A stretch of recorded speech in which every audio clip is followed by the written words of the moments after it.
போலி முகம் ஒரு டிஜிட்டல் பாடம். அரவிந்த் தன் அறையில் அமர்ந்து மொபைலில் ஒரு புதிய போலி கணக்கை உருவாக்குகிறான். அரவிந்த் விளையாட்டாக ஒரு காரியம் செய்ய நினைத்தான். பள்ளியில் பிரபலமான ஒரு மூத்த மாணவரின் புகைப்படத்தை பயன்படுத்தி ஒரு போலி கணக்கை தொடங்கினான். அந்த மூத்த மாணவர் விக்ரம். விக்ரம் பள்ளியில் மிகவும் கண்டிப்பானவர் மற்றும் விளையாட்டு வீரர். விக்ரம் படத்தை போட்டு அரவிந்த் மற்ற மாணவர்களை கிண்டல் செய்ய தொடங்கினான். விக்ரம் பெயரில் மெசேஜ் அனுப்பினால் எல்லாரும் பயப்படுவார்களே என்று அரவிந்த் தவறாக கணக்கு போட்டான். விக்ரம் பெயரில் பலருக்கு தவறான தகவல்களை அரவிந்த் அனுப்புகிறான். நாளை பள்ளிக்கு வராதீர்கள், ஆசிரியர் உங்களை அழைக்கிறார் என பல பொய்கள். அரவிந்த் இதை ஒரு விளையாட்டாக நினைத்தான். ஆனால் அது விக்ரமின் பெயரை கெடுத்துக் கொண்டிருப்பதை அவன் உணரவில்லை. விக்ரம் மைதானத்தில் அமர்ந்திருக்கும் போது சக மாணவர்கள் அவரிடம் வந்து கோபமாக பேசுகிறார்கள். விக்ரம் ஒன்றும் புரியாமல் முழிக்கிறார்.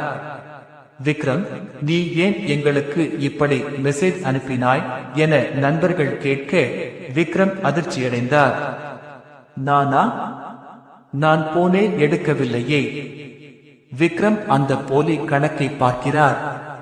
அதில் இருப்பது அவர் முகம், ஆனால் பேசும் வார்த்தைகள் அவருடையது அல்ல.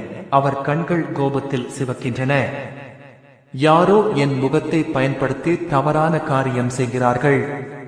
அவர்களை சும்மா விட மாட்டேன் என்று விக்ரம் கிளம்பினார்.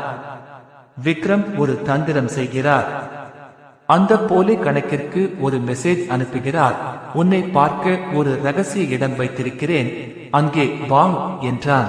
அரவிந்த் அது விக்ரம் என்று தெரியாமல் யாரோ ஒரு மாணவன் தன்னை தேடி வருகிறான் என நினைத்து பார்க்க சென்றான். பள்ளிக்கு பின் இருக்கும் ஒரு காலி மைதானம். அரவிந்த் அங்கே செல்கிறான். அங்கே விக்ரம் தனது நண்பர்களுடன் கோபமாக நின்று கொண்டிருக்கிறார். அரவிந்தின் கால்கள் நடுங்கின. முன்னால் நிற்பது அதே விக்ரம். யாருடைய புகைப்படத்தை அவன் திருடி பயன்படுத்தினானோ அவரே நேரில் நிற்கிறார். விக்ரம் அரவிந்தின் சட்டையை பிடித்து கேட்கிறார், என் முகத்தை வைத்து நீ விளையாடுகிறாயா? என் கௌரவத்தை ஏன் கெடுத்தாய்? விக்ரம் மிகவும் ஆக்ரோஷமாக இருந்தார். அரவிந்த் பயத்தில் பேச முடியாமல் உறைந்து நின்றான். விக்ரம் அரவிந்தை அடிக்க கை ஓங்குகிறார். அரவிந்த் கண்களை மூடிக்கொண்டு கத்துகிறான். அப்போது ஆசிரியர் அங்கே வந்து தடுக்கிறார். விக்ரம், நிறுத்து, இவன் செய்தது பெரிய தப்புதான்.